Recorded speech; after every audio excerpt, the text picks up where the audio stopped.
We are now ready to move on to the topic of confounding.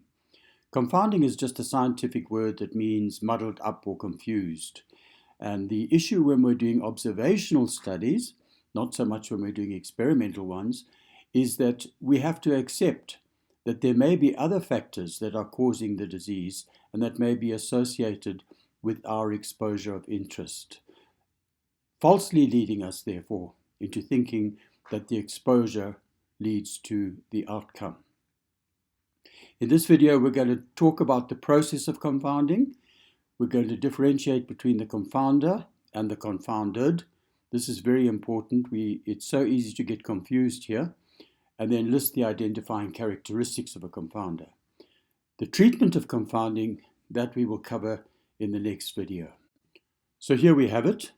We've got an exposure and an effect. I use a strong red arrow because that's what we're looking at. Does that exposure lead to that effect?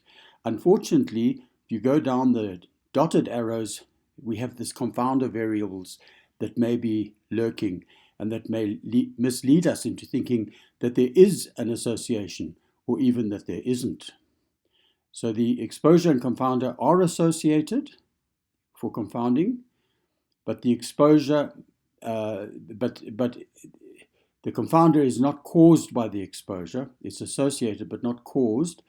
And the confounder must not lie in the causal pathway between exposure and effect. On the other hand, the confounder must be an independent risk factor for the effect, independent from the exposure. Otherwise, it's not a confounder. Perhaps it will help to understand if I use an example.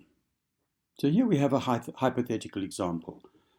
People find that having grey hair leads to a higher risk of death. And therefore, should we all go and dye our hair in order to avoid dying?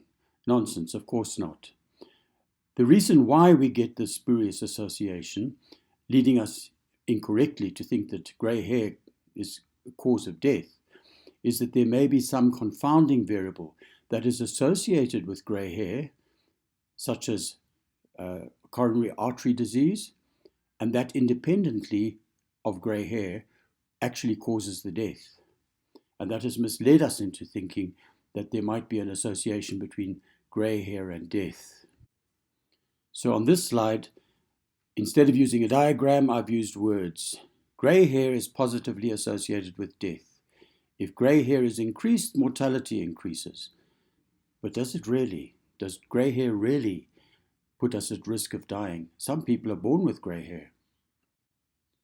So the confounder is a third variable that results in an apparent association between exposure and effect. And it leads us to the wrong conclusion about the exposure disease association. So it can create the appearance of an association when none exists, but if it's a negative confounder, it can also conceal an association when there really is one. So we must never forget confounding can conceal an association as well as providing a false association. It's a design issue. The third variable is unequally or unevenly distributed between the two groups, the exposed and unexposed, that are being compared. We return now to our example of grey hair and dyeing. And the confounder, it's proposed, is the process of aging. So the ages of the people with grey hair and the ages of the people without grey hair are dissimilar. You see, they're unequally distributed between the two groups being composed here.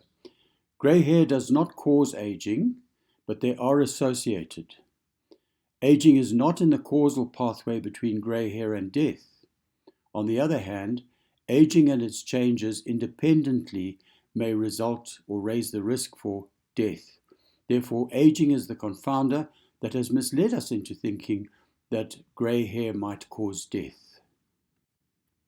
Here we have another hypothetical example. We find that people who drink a lot of alcohol are more likely to have lung cancer.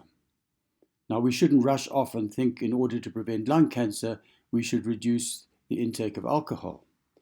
The issue is that alcohol and smoking are associated. People who smoke or people who drink alcohol are more likely to be smokers. Smokers are more likely to drink alcohol.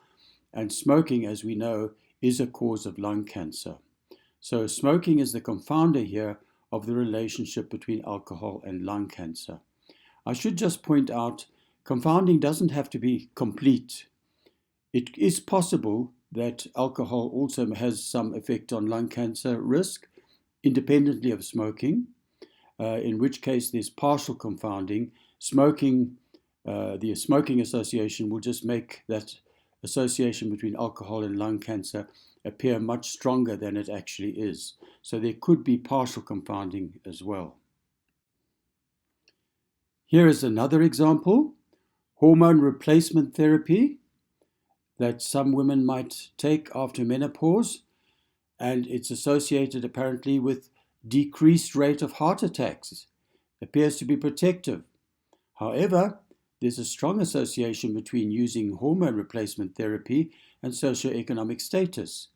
And women of a higher socioeconomic status, we know, are at lower risk of heart attack due to their favorable life circumstances.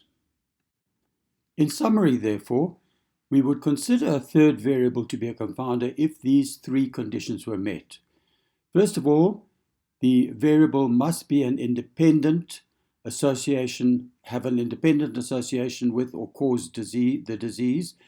Secondly, the variable must be associated with the exposure, but not in a causal way.